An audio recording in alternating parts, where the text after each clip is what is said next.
आसपास के लोग इस किले के बारे में यह कहते हैं कि यह किला द्रोणाचार्य पुत्र अश्वत्थामा के अमरत्व की गाथा से संबंधित है। यहाँ अश्वत्थामा पूजा करने आते हैं।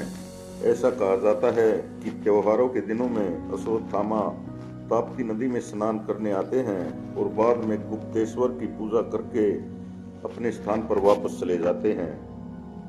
जी हाँ दोस्तों, मैं आज आपके सामने असीरगढ़ किले के बारे में, उसके इतिहास के बारे में बताना चाहता हूँ।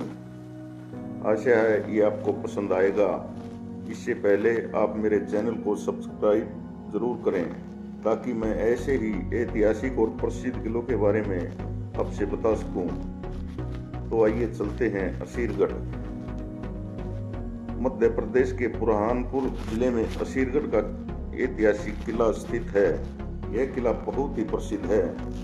असीरगढ़ किला बुरहानपुर से लगभग 20 किलोमीटर की दूरी पर उत्तर दिशा में सतपुड़ा की पहाड़ियों के शिखर पर 250 फुट ऊपर स्थित है। यह किला आज भी अपने वैभवशाली अतीत की गुणगाथा का गान मुक्त कंठ से कर रहा है। इसकी तत्कालीन अपराजितता स्वयं सिद्ध होती है। इसकी गणना विश्व विख्यात उन किलों में होती है जो अजय माने जाते थे। इतिहासकारों ने इसका नाम दक्षिण द्वार से उल्लेख किया है क्योंकि इस किले पर विजय प्राप्त करने के पश्चात दक्षिण का द्वार खुल जाता था और विजेता स्वयं को खानदेश क्षेत्र पर उसका आधिपत्य हो जाता था। इस किले की स्थापना अहीर क्षत्रिय ने कब की, यह विश्वास से नहीं कहा जा सकता। इतिहासकार सही राय रखने में विवश रहे हैं। कुछ इतिहासकार इस किले का महाभारत के वीर योद्धा द्रोणाचार्य पुत्र अश्वत्थामा की अमरत्व की गाथा से संबंधित करते हैं। उनकी पूजा स्थली इसको बताया जाता है। बुरहानपुर के गुप्तेश्वर महादेव मंदिर के समीप एक सुरंग है जो असीरगढ़ तक लंबी है। ऐसा कहा जाता है कि पर्वों के दिनों में अश्वत्थामा नदी में स्नान करने आते हैं और बाद में गुप्तेश्वर की पूजा करके अपने स्थान पर लौट जाते हैं। कुछ इतिहासकार इसे रामायण काल का बताते हैं। प्रसिद्ध इतिहासकार मोहम्मद कासिम के अनुसार इसका निर्माण यादव वंश के क्षत्रिय राजा आशा अहीर ने करवाया था। आशा अहीर के पास हजारों की संख्या में गायें थी। उनकी सुरक्षा हेतु ऐसे ही सुरक्षित स्थान की आवश्यकता थी। कहते हैं वह इस स्थान पर 15वीं शताब्दी में आया था और इस स्थान पर ईंट, मिट्टी, चूना और पत्थरों की ऊंची दीवारों का निर्माण करवाया गया। किले में प्रवेश के लिए भारी भरकम दरवाजे का निर्माण करवाया गया। इस तरह आशा अहीर नाम से यह किला असीरगढ़ नाम से प्रसिद्ध हो गया। असीरगढ़ कुछ समय के लिए मराठा वंश के राजाओं के आधिपत्य में भी रहा, जिसका उल्लेख यादव जाति के इतिहासकारों ने भी किया है। कुछ समय बाद असीरगढ़ किले की प्रसिद्धि दूर दूर तक फैल गई। फिरोज शाह तुगलक के एक सिपाही मलिक खां के पुत्र नसीर खां फारूकी को असीरगढ़ की प्रसिद्धि ने प्रभावित किया। वह बुरहानपुर आया। उसने आशा अहीर से भेंट कर निवेदन किया कि मेरे भाई बहन बलकाना के जमींदार मुझे परेशान करते रहते हैं और मेरी जान के दुश्मन बने हुए हैं, इसलिए आप मेरी सहायता करें और मेरे परिवार के लोगों को इस सुरक्षित स्थान पर रहने की अनुमति दें। आशा अहीर उदार व्यक्ति था। उसने नसीर खां की बात पर विश्वास करके इस किले में रहने की आज्ञा दे दी। नसीर खां ने पहले तो कुछ डोलियों में महिलाओं और बच्चों को भिजवाया और कुछ में हथियारों से सुसज्जित सिपाही योद्धाओं को यहाँ भेजा। आशा अहीर और उसके पुत्र स्वागत के लिए आए। जैसे ही उनकी डोलियों ने किले में प्रवेश किया, डोलियों में से निकलकर एकदम आशा अहीर और उसके पुत्रों पर हमला किया गया और उन्हें मौत के घाट उतार दिया गया। इस प्रकार देखते ही देखते नसीर खां फारूकी का इस किले पर अधिकार हो गया। आदिल शाह फारूकी के देहांत के बाद असीरगढ़ का किला बहादुर शाह के अधिकार में आ गया। वह दूरदृष्टि वाला बादशाह नहीं था। उसने अपनी और किले की सुरक्षा के लिए कोई व्यवस्था नहीं की थी। सम्राट अकबर असीरगढ़ की प्रसिद्धि सुनकर इस किले पर अपना आधिपत्य स्थापित करने के लिए व्याकुल हो रहा था। उसने दक्षिण की ओर पलायन किया। जैसे ही बहादुर शाह फारूकी को इस बात की सूचना मिली, उसने अपनी सुरक्षा के लिए किले में ऐसी शक्तिशाली व्यवस्था की कि 10 वर्षों तक किला गिरा रहने पर भी बाहर से किसी भी वस्तु की आवश्यकता नहीं पड़ी। सम्राट अकबर ने असीरगढ़ पर आक्रमण करना प्रारंभ कर दिया था और किले के सारे रास्ते बंद कर दिए थे। वह किले पर दिन रात तोपों से गोलाबारी करने लगा। इस प्रकार युद्ध का क्रम निरंतर चलता रहा, परंतु अकबर को हर बार असफलता का मुंह देखना पड़ा। उसने अपने परामर्शदाताओं से विचार किया, तब यह निश्चित हुआ कि बहादुर शाह से बातचीत की जाए। संदेशवाहक द्वारा संदेश भिजवाया गया, साथ ही यह विश्वास भी दिलाया गया कि बहादुर शाह पर किसी भी प्रकार की आंच नहीं आएगी। बहादुर शाह ने सम्राट अकबर की बात पर विश्वास किया। वह उनसे भेंट करने के लिए किले से बाहर आया।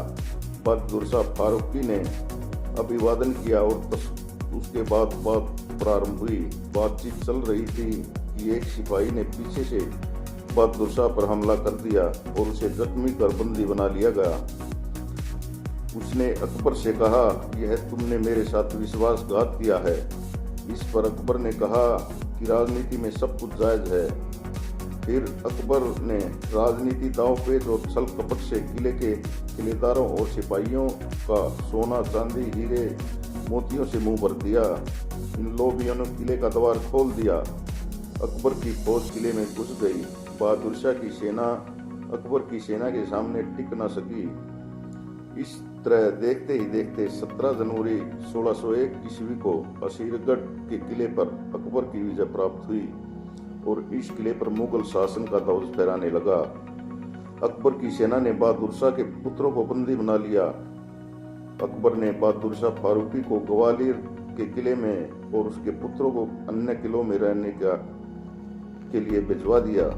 जिस प्रकार फारूकी बादशाह के इस किले को राजनीतिक चालों से दुर्बलता से प्राप्त किया था, उसी प्रकार यह किला उनके हाथों से जाता रहा।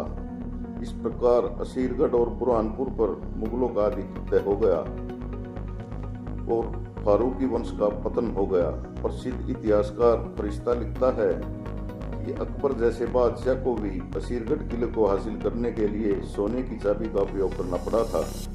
अकबर के शासनकाल के पश्चात यह किला सन 1760 ईस्वी में से सन 1819 ईस्वी तक मराठों के अधिकार में रहा। मराठों के पतन के बाद यह किला अंग्रेजों के आधिपत्य में आ गया। सन 1904 ईस्वी से यहाँ अंग्रेजी सेना निवास करती थी। असीरगढ़ का किला 3 विभागों में विभाजित है। ऊपर का भाग असीरगढ़, मध्य का भाग कमरगढ़ और निचला भाग मलयगढ़ कहलाता है। इस किले तक पहुंचने के लिए 2 रास्ते बनाए गए हैं।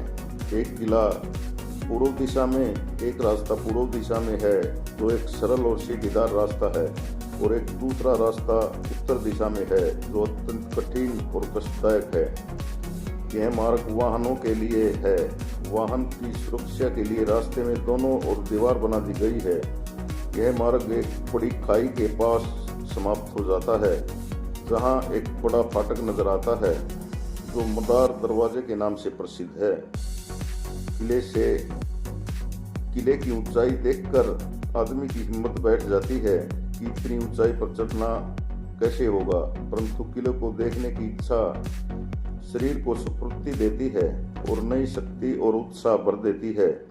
जैसे जैसे हम ऊपर की ओर चढ़ते जाते हैं, आसपास की प्राकृतिक सौंदर्य को देखकर मन हर्षित हो जाता है। इन सुंदर दृश्यों को किले में चढ़ने वाला व्यक्ति देखते हुए इतना मगन हो जाता है कि उसे इस बात का एहसास भी नहीं होता कि हम कितनी ऊंचाई पर पहुंच गए। किले की भूल भुलैया वाला बड़ा रास्ता देखकर मनुष्य आश्चर्यचकित हो जाता है। किले के इस विचित्र रंग को देखते हुए जब आगे जाएं तो किले का पहला द्वार नजर आता है। इस दरवाजे से कुछ दूर पूर्व दिशा में लंबी लंबी घास में छुपे हुए गंगा यमुना नाम के पानी के अलग अलग दो स्रोत दिखाई देते हैं, जिनका पानी अत्यंत स्वच्छ और मीठा है। यहाँ पानी कहाँ से आता है किसी को नहीं मालूम। पानी में बनी सीढ़ियाँ स्पष्ट नजर आती हैं और आगे तक का रास्ता नजर आता है। आगे बढ़ने पर भय का एहसास होता है। ऐसा लगता है कि यहाँ कोई गुप्त मार्ग किले के किसी न किसी भाग तक अवश्य जाता होगा। इस दरवाजे के सामने की एक काली चट्टान है, जिस पर अकबर, दानियाल, औरंगजेब और शाहजहां के 4 शिलालेख फारसी भाषा में स्थापित हैं। इन शिलालेखों पर किले के किलेदारों पर विजय प्राप्त करने वालों और सूबेदारों के साथ अन्य नाम वर्णित हैं। शाहजहां के शिलालेख से ज्ञात होता है कि उनके कार्यकाल में यहाँ कुछ इमारतों का निर्माण कराया गया। इस चट्टान के पास जो दरवाजा है उसे राजगोपाल दास ने, जो किले का सूबेदार था, बनवाया था। यहाँ से खड़े होकर देखें तो आसपास के सुंदर दृश्य दिखाई देते हैं। किले की दीवारों और दरवाजों पर थोड़े थोड़े अंतर से छोटी छोटी तोपें स्थापित की गई थी। किले के ऊपरी भाग पर प्रवेश करते ही सामने की ओर विशाल मैदान है, जिस पर घास उगी हुई है। किसी समय यहाँ खेती की जाती थी, परंतु यह विशाल मैदान यूं ही वीरान पड़ा है। आगे बढ़ने पर असीरगढ़ की मस्जिद की 2 मीनारें साफ दिखाई देती हैं। यही असीरगढ़ की जामा मस्जिद है। यह मस्जिद पूर्णतः काले पत्थर से निर्मित है। बहुए मस्जिद फारूकी शासनकाल की निर्माण कला का उत्कृष्ट नमूना है। यह मस्जिद बुरहानपुर की जामा मस्जिद से 5 वर्ष पूर्व निर्मित करवाई गई थी। इस मस्जिद की लंबाई 935 फुट और चौड़ाई 40 फुट है। इसकी छत 50 स्तंभों पर आधारित है। इसकी 13 मेहराबें हैं और 4 दालान हैं। इसके मेहराबदार दरवाजे भी पत्थर के हैं। यहाँ लगभग 1200 आदमी एक साथ आसानी से नमाज पढ़ सकते हैं। मस्जिद के सामने विशाल सेहन है, जिसके 3 और छत विहीन पत्थर के बरामदे बनाए गए हैं। मस्जिद के मध्य भाग की मेहराब के ऊपरी भाग पर अरबी भाषा का एक शिलालेख है, जिसमें फारूकी वंश के सुल्तानों का वंश और मस्जिद का निर्माण 992 हिजरी अंकित है। उत्तरी कोने की मेहराब में बुरहानपुर की जामा मस्जिद के शिलालेख की तरह संस्कृत का शिलालेख है। इससे मस्जिद का निर्माण वर्ष आदि ज्ञात होता है। सामने के स्तंभ पर सम्राट अकबर ने एक शिलालेख फारसी भाषा में अंकित करवाया था, जिसमें असीरगढ़ पर विजय का वर्णन है। इस शिलालेख को उस समय के प्रसिद्ध लेखाकार मोहम्मद मासूम ने पत्थर पर तराशा था। मस्जिद के मध्य भाग में एक वर्गाकार पत्थर का चबूतरा है। इसके ऊपर लोहे का बड़ा पेंच लगा हुआ है। बताया जाता है कि इस लोहे के दरवाजे के नीचे गुप्त रास्ता है, जो किले से बाहर जाता है। यह रास्ता इतना चौड़ा है कि घुड़सवार सफलतापूर्वक इसमें से गुजर सकते हैं। इसके बारे में यह भी बताया गया है कि यह भूमिगत गुप्त रास्ता बुरहानपुर तक जाता है। अंग्रेजों ने इस रास्ते के बारे में खोज की, परंतु असफल रहे। मस्जिद के दालान से लगे हुए एक जैसे 2 मीनारे हैं, जो लगभग 80 फुट ऊंचे हैं। इन मीनारों के ऊपरी भाग तक पहुंचने के लिए सीढ़ियों का घुमावदार रास्ता बना हुआ है। मस्जिद के प्रवेश द्वार के बाईं तरफ एक कुआं है, जिसका पानी मीठा, ठंडा और स्वच्छ है। उसमें एक लोहे की जंजीर लगी हुई है। नीचे उतरने पर आभास होता है कि यहाँ विशाल तलघर है। मस्जिद से निकलकर किले के पूर्वी उत्तरी भाग में सामने की तरफ एक प्राचीन मंदिर है। यह मंदिर महाभारत कालीन अश्वत्थामा पूजा स्थल बताया जाता है। मंदिर के बाहर नंदी विराजमान है और उसके सामने शिवलिंग और मूर्तियां हैं। इस मंदिर में भी एक गुप्त रास्ता बताया जाता है, जो किले के बाहर पहले दरवाजे से कुछ दूर गंगा यमुना में आकर समाप्त हो जाता है। संभव है कि शत्रु के किले में प्रवेश कर जाने पर उस पर धोखे से पीछे की तरफ से आक्रमण करने के लिए यह गुप्त मार्ग बनाया गया होगा। निरंतर प्राकृतिक घटनाओं के घटित होते रहने के उपरांत यह मंदिर अभी भी विद्यमान है। वास्तव में यह किला मनुष्य द्वारा किए गए कार्यों का आश्चर्यचकित कर देने वाला अद्भुत कारनामा है, जो अपना उदाहरण आप ही है। असीरगढ़ के नीचे लगभग 1000 की आबादी वाला गांव है, जो असीरगढ़ के नाम से प्रसिद्ध है। 16वीं शताब्दी में यहाँ बड़ा नगर आबाद था और यह केवल अंगूर की काश्त के लिए मशहूर था, जिसके अंगूर 1870 ईस्वी तक दूर दूर तक बिकने जाते थे। परंतु आज इन अंगूरों की काश्त देखने के लिए आंखें तरसती हैं।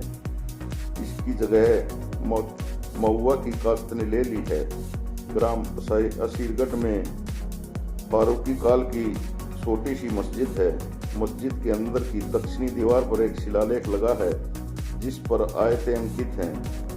पूर्व में मस्जिद खंडित हो चुकी है। शहर और गांव के लोगों ने चंदा इकट्ठा करके इसका पुनर्निर्माण करवाया है। यहाँ की सड़कें पश्चिम में थोड़े फासले पर शिव का भव्य मंदिर है, जो कि काले पत्थर द्वारा निर्मित है। मंदिर आज भी अच्छी स्थिति में विद्यमान है। यह शिव मंदिर अति प्राचीन है तथा दक्षिण भारतीय स्थापत्य कला का उत्कृष्ट नमूना है। कनिष्क के भी इस ओर आने के उल्लेख का इतिहास मिलता है। इस मंदिर के अहाते में एक तालाब है। इस मंदिर के थोड़े फासले पर उत्तर दिशा में विश्राम गृह है, जहां सरकारी अफसरों के अलावा मंत्रीगण आदि आकर ठहरते हैं। विश्राम गृह से लगभग 50 कदम चलने पर सामने की पहाड़ी पर एक भव्य मकबरा दिखाई देता है। यह मकबरा हजरत शाह नौमान का है। यह फारसी शासनकाल के महान सूफी संत थे। मकबरे तक पहुंचने के लिए सुंदर सीढ़ीदार मार्ग बनाया गया है। यहाँ से कुछ ही दूरी पर मोती महल की इमारत है, वह भी मुगल कालीन बताई जाती है। असीरगढ़ किला पुरातत्व विभाग के अधीनस्थ है, जिस कारण मरम्मत आदि का कार्य होता रहता है। निगरानी और साफ सफाई के लिए यहाँ चपरासी नियुक्त किए गए हैं। यहाँ गुप्तेश्वर महादेव मंदिर भी बहुत प्रसिद्ध है। कहते हैं अश्वत्थामा अभी भी महादेव की प्रतिदिन पूजा करने यहाँ आते हैं। यह था असीरगढ़ किले का इतिहास। आशा है आपको ये पसंद आया होगा। कृपया मेरे चैनल को सब्सक्राइब जरूर करें, लाइक करें, शेयर करें। जय हिंद, जय भारत।